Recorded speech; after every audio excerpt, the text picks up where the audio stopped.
Hello friends, ആനന്ദം food ചാനലിലേക്ക് എല്ലാവർക്കും സ്വാഗതം. എല്ലാവരും ഈ വീഡിയോ ആദ്യമായിട്ടാണ് കാണുന്നതെങ്കിൽ അത് ലൈക്ക് ചെയ്യണം, ഷെയർ ചെയ്യണം, സബ്സ്ക്രൈബ് ചെയ്യണം, എന്നെ സപ്പോർട്ട് ചെയ്യണം. ഇന്നിപ്പോൾ നമ്മൾ ചെയ്യാൻ പോകുന്നത് എല്ലാവർക്കും കൊതിയുള്ളൊരു സാധനമല്ലേ ചക്ക. ചക്കയുടെ സീസണൊന്നും ആയില്ല, എങ്കിലും ഇപ്പോൾ ചക്ക എല്ലാം പല സ്ഥലത്തും ഉണ്ട്. അപ്പോൾ ഇന്ന് എനിക്കൊരു ശകലം ചക്ക കിട്ടിയിട്ടുണ്ട്. ഭയങ്കര ഇഷ്ടമുള്ളൊരു സാധനമാണ് ചക്ക. അപ്പോൾ ഞാൻ വിചാരിച്ചു കുറച്ച് ചക്കയുള്ളായതുകൊണ്ട് നമുക്ക് ഇന്നൊരു 2 മുരിങ്ങയ്ക്കയും ഒക്കെ കൂടി ഇട്ടിട്ടൊന്ന് അവിയൽ പോലെ വെക്കാം എന്ന് വിചാരിച്ച് ഞാൻ അരിഞ്ഞു വെച്ചിരിക്കുകയാണ്. അപ്പോൾ നമുക്കതൊന്ന് കലത്തിലോട്ടിടാം. എന്താണ്ട് മുരിങ്ങയ്ക്കായും ഉണ്ട്, ചക്ക അരിഞ്ഞതുണ്ട്. ചക്ക അവിയലിന് അരിഞ്ഞത് ആ നീളത്തെയാണ്. ചക്കക്കുരുവുണ്ട്, ചക്കയും ഉണ്ട്. ഇത് വെന്ത് വരുമ്പോൾ വേണമെങ്കിൽ രുചിക്ക് വേണ്ടി ഒരു 2 കഷ്ണം ഇച്ചിരി മാങ്ങ അരിഞ്ഞ് ചേർക്കാമെങ്കിൽ നല്ലതാണ്. ഒരുപാട് പുളി വരരുത്, വൃത്തികേടാണ്. അപ്പോൾ ചക്ക നമുക്ക് ഒന്ന് അവിയൽ വയ്ക്കാം.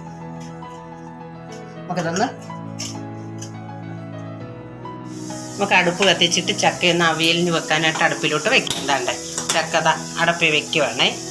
നമുക്ക് ഇച്ചിരി വെള്ളം ഒഴിച്ചു കൊടുക്കണം. ഒരുപാട് വെള്ളം വേണ്ട, കുറച്ച് വെള്ളം കണ്ടോ. ഇതൊന്ന് മൂടി വെച്ച് വേവിക്കണം. നമുക്ക് ചക്ക വെച്ചത് വെന്തോ ആയെന്നൊന്ന് നോക്കാം. നമുക്ക് ഈ ചക്ക വെന്തോ എന്ന് നമുക്കൊന്ന് ഇളക്കി നോക്കാം. വേവുന്നു.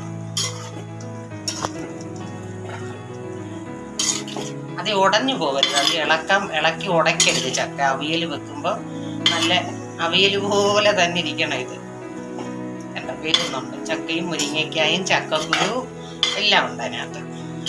അപ്പോൾ വെന്തോട്ടിരിക്കുന്നു, ഒന്നുകൂടെ വെന്തോട്ടെ. നമുക്ക് അപ്പോഴത്തേക്ക് ചക്കയ്ക്കുള്ള നമുക്ക് ചക്ക അവിയലിനുള്ള അരപ്പൊന്ന് റെഡിയാക്കി എടുക്കാം. എന്താ, ഒരു 1/4 മുറി തേങ്ങയാണ്. തേക്ക അത്രയേ ഉള്ളൂ. അപ്പോൾ നമുക്കൊരു 1/4 മുറിയോളം തേങ്ങ മതി. കണ്ട, തേങ്ങ,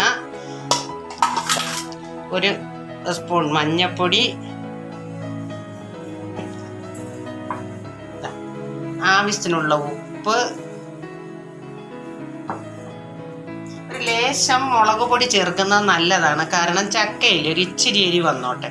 കുറച്ച് മുളക് പൊടി മതി. കണ്ട, കുറച്ച് മതി. ഇനി ജീരകം, ചക്കയ്ക്കൊക്കെ ആവശ്യം ജീരകമാണ്. അതാ ചെറിയ ജീരകം, ഒരു 4-5 അല്ലി വെളുത്തുള്ളി. കണ്ടോ, ഇത് ഇത്രയും കൂടെ നമുക്ക് മിക്സിയിലൊന്ന് ആദ്യം അരഞ്ഞു പോകരുത്. നമുക്ക് അവിയലിൻ്റെ അരപ്പ് അരയ്ക്കാൻ പോകുമ്പോൾ ഇച്ചിരി വെള്ളം ചേർത്ത് നമുക്ക് അധികം അങ്ങ് അരഞ്ഞു പോകരുത്. ഒന്ന് ചതച്ച് എടുത്താൽ മാത്രം മതി. നമ്മുടെ അവിയലിൻ്റെ ചക്ക തണ്ട് ഒരുവിധം വെന്ത പരുവായിട്ടുണ്ട്. ഇച്ചിരി വെള്ളമുണ്ട്, അതുകൂടെ ഒന്ന് പറ്റുന്നത് വരെ ഒന്നുകൂടെ നടച്ച് ഇരിക്കട്ടെ, ഒന്നുകൂടെ ഒന്ന് വേവട്ടെ. അപ്പോൾ നമ്മൾ അവിയലിൻ്റെ അരപ്പ് ഞാൻ അരച്ച് റെഡിയാക്കിയിട്ടുണ്ട്. ഒന്നുകൂടെ വെന്തതിന് ശേഷം നമുക്ക് ഈ അരപ്പ് ചേർക്കാം. എന്നിട്ട് അരപ്പ് ചേർത്തതിന് ശേഷം നമുക്ക് ഇറക്കുന്നതിന് മുമ്പ് ഇച്ചിരി പച്ച വെളിച്ചെണ്ണ ചേർത്ത് കറിവേപ്പില ഇട്ട് വേണം അവിയൽ ഇറക്കാൻ. ചക്കയവിയൽ ഒന്ന് തുറക്കാം. ചക്കയവിയലിൻ്റെ എല്ലാം ഇട്ട് റെഡിയായി. ഞാൻ ഇച്ചിരി ഉപ്പ്, ഏത് പച്ചക്കറി സാധനങ്ങൾ വേവിക്കുമ്പോഴും നമ്മൾ ഇച്ചിരി ഉപ്പ് ഇട്ട് കൊടുക്കണം. അന്നേരം വേവുമ്പോൾ ആ ഉപ്പ് ആ കൂട്ടാനകത്ത് കാണും. നല്ല കഷ്ണത്തിലേക്ക് ഉപ്പ് പിടിക്കുന്നതാണ്. ഇട്ട് ഞാൻ ഒന്ന് ഇളക്കിയിട്ട് നമുക്ക് അരപ്പും കൂടെ ചേർക്കാം.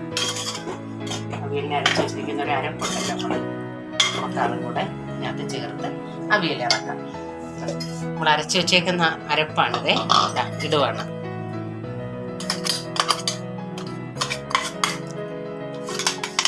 മിക്സിയുടെ ജാറൊന്ന് കഴുകി ഒരു ഇച്ചിരി വെള്ളം ഒഴിക്കുക. ഒരുപാട് വേണ്ട, ഇച്ചിരി വെള്ളം.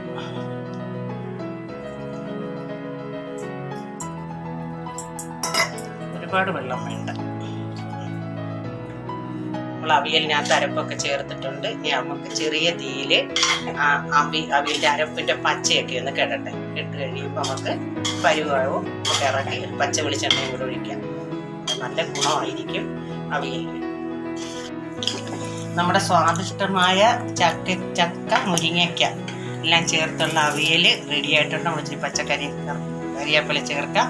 അതിനോടൊപ്പം തന്നെ നമുക്ക് ഇച്ചിരി പച്ച വെളിച്ചെണ്ണ ചേർത്ത് കൊടുക്കാം. ഇതാ നല്ല ഗുണമായിരിക്കും. ഇത് കണ്ട, ഇച്ചിരി പച്ച വെളിച്ചെണ്ണ ചേർത്ത് നമുക്ക് ഇനി ഇറക്കി വെക്കാം. നമ്മുടെ സ്വാദിഷ്ടമായ ചക്ക മുരിങ്ങയ്ക്ക എല്ലാം ചേർത്തുള്ള ചക്ക അവിയൽ റെഡി ആയിട്ടുണ്ട്. എല്ലാവരും ചെയ്യണം. ഇപ്പം ചക്കയ്ക്കുള്ള സമയമല്ലേ. ചക്ക ഇനിയിപ്പോൾ അങ്ങോട്ട് ഇഷ്ടം പോലെ വരുന്ന ഒരു സമയമാണ്. ചക്ക വളരെ ശരീരത്തിനൊക്കെ നല്ല ഗുണം ചെയ്യുന്നതാണ്. ഷുഗറുള്ളവർക്ക് ഉപയോഗിക്കാം, ഏതൊരാൾക്കാർക്ക് വേണമെങ്കിലും ചക്ക ഉപയോഗിക്കാം. അപ്പം ചക്ക ഇങ്ങനെ ചെയ്യാം. പിന്നെ അല്ലാതെ എരിശ്ശേരിയൊക്കെ വെക്കാം, അല്ലാതെ ചക്ക വേവിച്ച് തിന്നാം. അപ്പോൾ ഇപ്പം ഞാൻ ഈ ഒരു വീഡിയോയിൽ നമ്മൾ ചക്കയും ഗ്രേക്കായും കൂടെ ചേർത്ത് അവിയൽ വെക്കുന്നൊരു വീഡിയോ ആണ് ഇപ്പോൾ കാണിച്ചത്. എല്ലാവർക്കും ഇഷ്ടമായെങ്കിൽ ലൈക്ക് ചെയ്യണം, ഷെയർ ചെയ്യണം, സബ്സ്ക്രൈബ് ചെയ്യണം, എന്നെ സപ്പോർട്ട് ചെയ്യണം. എല്ലാ കൂട്ടർക്കും സുഖമാണെന്ന് ഞാൻ വിശ്വസിക്കുന്നു.